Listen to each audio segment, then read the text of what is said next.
vou convocar a Jussara Soares, vai entrar com a gente por telefone. A informação é urgente. Ela tem a apuração de que o ex-presidente Jair Bolsonaro sinalizou a aliados que vai chancelar o seu filho, o senador Flávio Bolsonaro, como candidato à presidência em 2026. Jussara, boa tarde. Detalhes contigo. Bem-vinda. Boa tarde, Tainá. Boa tarde, Uribe, todos que estão aqui conosco. Tainá, é exatamente isso. O ex-presidente Jair Bolsonaro, ele está em prisão, está preso na superintendência da Polícia Federal e a gente sabe que ele está recebendo visitas bastante restritas. Inclusive, ele recebe o filho Flávio Bolsonaro, a ex-primeira-dama Michele Bolsonaro, o filho Carlos e Jair Renan também. Foram as pessoas que ele tem recebido, além dos seus advogados. Numa dessas visitas, ele teria dito a Flávio Bolsonaro, seu filho mais velho, que quer indicá-lo como candidato à presidência em 2026. Essa é uma comparação minha com pessoas muito próximas da família Bolsonaro, mas também, importante a gente dizer isso, muito próximas a Flávio Bolsonaro. E por que eu faço essa destaque, essa observação, Tainá e Uribe? Porque a gente está falando aqui não apenas da indicação de Bolsonaro sobre 2026. A gente, antes de falar de quem será o candidato de Bolsonaro em 2026, a gente está vendo neste momento uma disputa dentro da família Bolsonaro. É sobre isso, essa sinalização de Bolsonaro, porque quando ele sinaliza que Flávio Bolsonaro pode ser o candidato dele para 2026, imediatamente isso repercute muito negativamente em outras áreas do bolsonarismo e, inclusive, dentro da família. Eu conversei também com aliados da ex-primeira-dama Michele Bolsonaro que rechaçam essa indicação. Me dizem o seguinte: isso é mentira, não há um comunicado. Por quê? Neste momento, segundo eu pude apurar, não houve uma sinalização para a Michele Bolsonaro sobre essa escolha de Flávio Bolsonaro. E aí você me pergunta, tá, mas como é que checa essa informação? Realmente é muito difícil mesmo checar isso. Por quê? São conversas hoje em dia, como que a visita ao ex-presidente Jair Bolsonaro na superintendência da Polícia Federal. São visitas feitas individualmente. Quando vão Carlos e Flávio, eles não vão juntos. Que cada um conversa a sós com o pai. Então, essa informação acaba saindo de uma visita de Flávio Bolsonaro, de que Bolsonaro teria indicado que ele seria o melhor nome para representá-lo nas urnas em 2026 e, portanto, para enfrentar o presidente Luiz Inácio Lula da Silva, que deve, sim, claro, concorrer à reeleição. Este é o panorama hoje na direita em relação a isso. Mas, como eu disse, e aí a gente precisa ter muito cuidado com essa informação, porque a gente sabe que ela repercute muito em vários segmentos. Repercute no Centrão, que quer ver um outro nome que não seja exatamente da família Bolsonaro, na cabeça de chapa presidencial da direita, repercute no mercado, repercute dentro da família, como eu estava dizendo, entre aliados antigos de Bolsonaro e também dentro do PL. Porque qual é a grande dificuldade nesse momento? É que Bolsonaro está isolado dentro da sede, dentro da superintendência da Polícia Federal, está preso, começou a cumprir a sua pena de 27 anos e 3 meses por tentativa de golpe de Estado. Portanto, ele está muito... os seus contatos são limitados. Então, o que a pessoa visita, o que ele conversa com uma pessoa na prisão e durante uma visita, é a conversa entre ele e aquelas pessoas. O que faz a diferença neste momento, segundo eu pude apurar, é que Flávio Bolsonaro teria, sim, relatado que teria recebido essa sinalização de Jair Bolsonaro. É o suficiente para cravar que Flávio Bolsonaro vai ser o candidato em 2026? Não. Mas o que me diz uma fonte muito próxima, que conhece muito bem esse entorno de Bolsonaro, é que Bolsonaro, quando ele tiver a oportunidade de falar, vai indicar Flávio Bolsonaro. Mas, vamos lembrar, Uribe, Tainá, vocês que também acompanharam o governo Bolsonaro, Uribe acompanhou de perto aqui também o Palácio do Planalto junto comigo durante o governo de Jair Bolsonaro, a gente sabe que há essa divisão interna.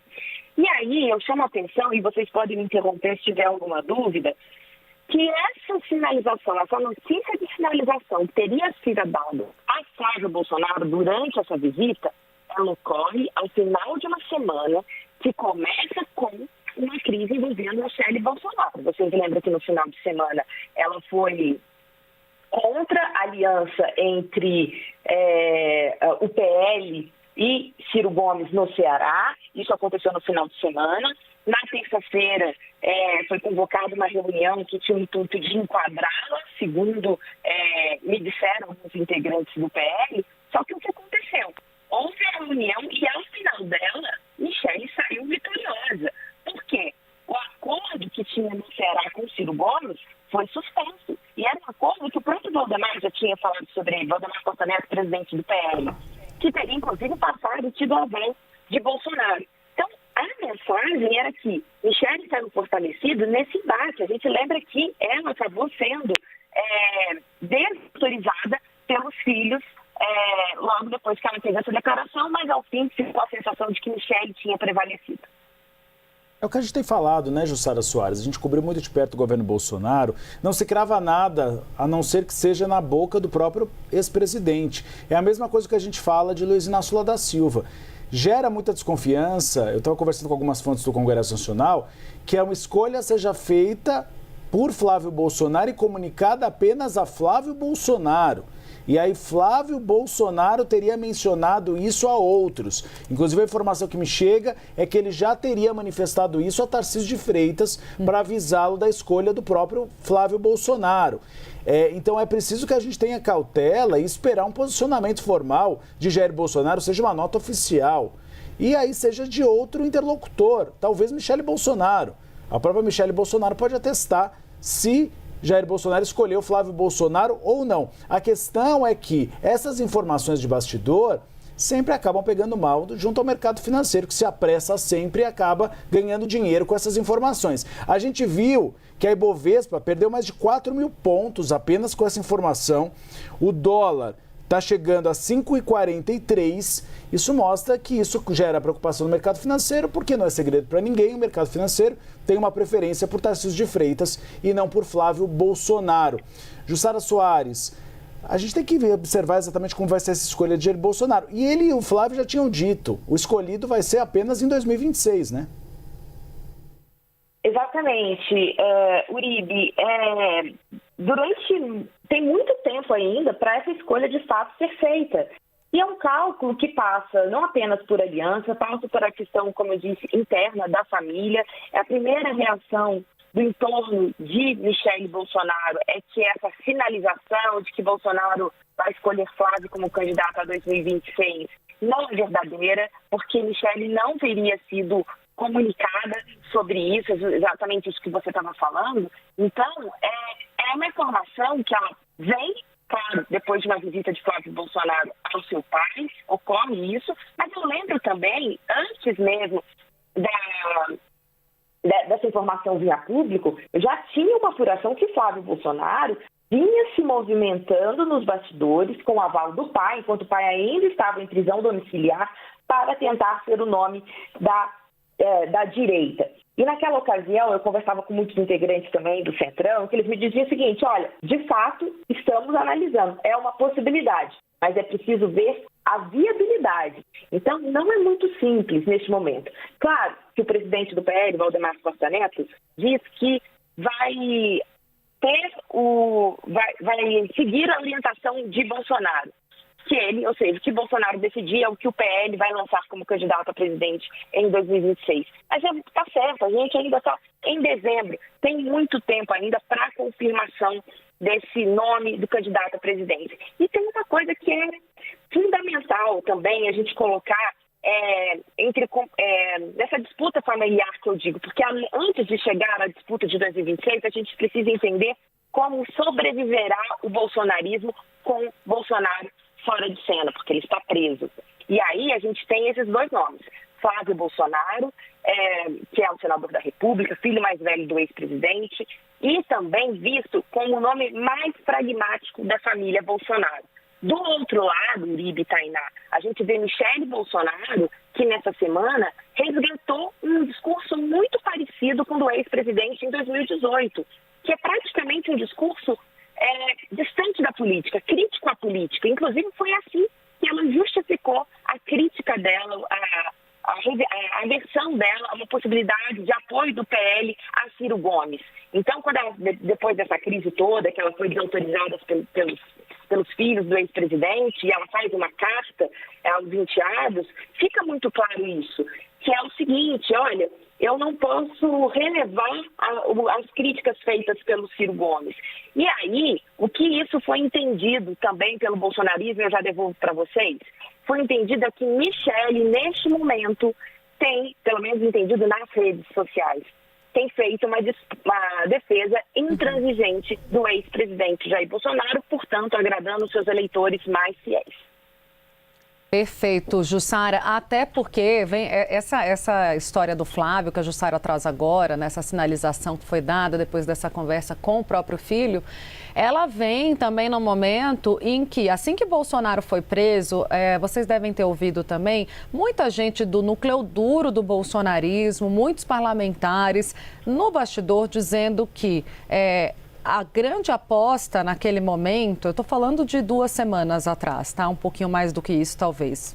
Era de uma chapa de Tarcísio e Michele. Então, não se falava muito do nome do Flávio como opção, porque a gente sabe da reação que o Centrão tem em colocar o Flávio Bolsonaro como cabeça de chapa, ou um Bolsonaro à frente de uma chapa que não algum representante que eles considerem da direita mais moderada, que é o caso do Tarcísio de Freitas, ou mais aproximado ao que pensa o Centrão. Então, vem nesse contexto e parece mais, nesse momento, uma disputa política da família, em que Flávio Bolsonaro e Michele apresentam divergências públicas, têm pensamentos e comportamento distintos sobre algumas situações e algumas decisões que envolvem o espólio capital político do ex-presidente. Jussara estava falando da forma como a Michele vem se comportando e que isso tem agradado aquele eleitor mais fiel do ex-presidente.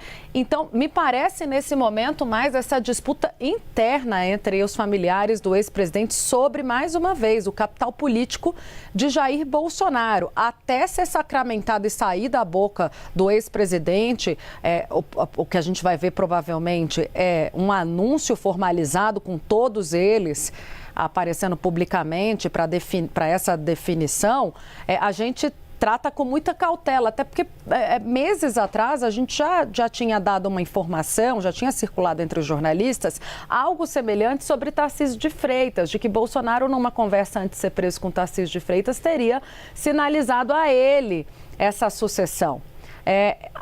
Agora, o que os aliados de Bolsonaro dizem ele não vai colocar seu capital político em risco com tanta antecedência. A definição só sairá em fevereiro. Eu trouxe essa apuração de que na conversa que ele teve com o Flávio, o Nicolas também participou, o Carlos Bolsonaro depois estava lá também, ele chegou a falar, o Flávio chegou a dizer, a gente precisa definir a eleição de 26, porque a nacional vai influenciar nos palanques estaduais. Vejam só, logo em seguida teve essa desavença sobre o Ceará. Então, isso foi levado a Jair Bolsonaro, que respondeu que não ia ter nenhuma definição sobre palanque, sobre a sua sucessão, indicação de quem seria o seu sucessor nesse momento, porque na visão dele, indicar alguém agora era justamente diminuir a sua importância, sua relevância política, era praticamente a sua morte diante da política, né? A sua relevância. Então, que ele não faria nesse momento, mas somente em fevereiro. Agora, claro, conversas acontecem, a Jussara está falando para a gente,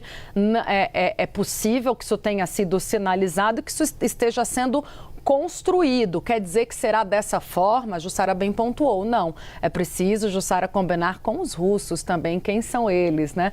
Os outros representantes da direita, até mesmo essa gama de candidatos que já se colocam, Ratinho Júnior, Ronaldo Caiado, entender também o que passa na cabeça do Tarcísio de Freitas, quem vai ou não se juntar a Flávio Bolsonaro, se essa for mesmo a decisão de Jair Bolsonaro. A Ju está aqui ainda? Estou aqui ainda. Não, exatamente, Tainá. E tem um ponto, como eu digo, acho que nos próximos semanas, vamos falar semanas, né? Eu acho que a gente vai acompanhar muito essa disputa familiar. Eu me lembro que até na terça-feira, depois da reunião, que eles selaram um acordo de paz ali, depois da reunião envolvendo a crise, envolvendo Ciro Gomes, e aí eu conversando com pessoas ali do bolsonarismo, do PL, eles me diziam o seguinte: esse acordo de paz que foi selado entre Flávio e Michele é muito frágil. Por quê? Há muita disputa interna. E, além disso, quem acompanha bem a família Bolsonaro sabe também que são relações de muita desconfiança. Eles querem manter, claro, o Carlos Bolsonaro disse isso numa entrevista que eu fiz com ele rapidamente aqui em Brasília, e ele me disse, rechaçando completamente a indicação de um nome que não fosse da família. Que não fosse. Então, ele fez uma defesa explícita do espólio da família Bolsonaro. Mas é preciso entender também, e a gente vai apurar isso e trazer isso mais para frente, o quanto os filhos veem Michele como uma pessoa legítima para representar esse espólio do ex-presidente Jair Bolsonaro. Então, boa parte dessa disputa que eu vejo na família passa por isso. E aí você citou muito bem, lembrando dos candidatos da direita que muitos tentam se viabilizar ali até com aceno de Bolsonaro, e aí a gente fala Ronaldo Caiado, Ratinho Júnior, do Paraná, eventualmente Romeu Zema, e Tarcísio de Freitas, que já negou que o interesse dele seja concorrer ao Palácio do Planalto, mas entre todos é um nome sempre citado com mais entusiasmo pelo mercado e também citado com entusiasmo pelo Centrão. A grande questão é que, embora Tarcísio de Freitas tenha sido eleito com apoio de Bolsonaro, praticamente uma invenção de Bolsonaro, porque Tarcísio de Freitas não morava em São Paulo, Tarcísio de Freitas nunca tinha concorrido a nenhum cargo e ele era um técnico, basicamente um técnico. E foi Bolsonaro que falou, não, você vai ser candidato em São Paulo. E Tarcísio atendeu ao pedido do ex-presidente e foi eleito. Só que, apesar dessa relação de confiança, e Tarcísio de Freitas, ele vive uma situação em que, em boa parte, ele sempre demonstrar essa gratidão, essa lealdade a Bolsonaro, ele falou isso várias vezes, mas, por outro lado, para a família não é o suficiente, nem para aquele bolsonarismo mais raiz, que fala, será que ele realmente vai ser leal ao Bolsonaro se, eventualmente, se sentar na cadeira de presidente da República? Então, por isso, há essa defesa muito explícita de que o espólio político de Bolsonaro fique com a família Bolsonaro.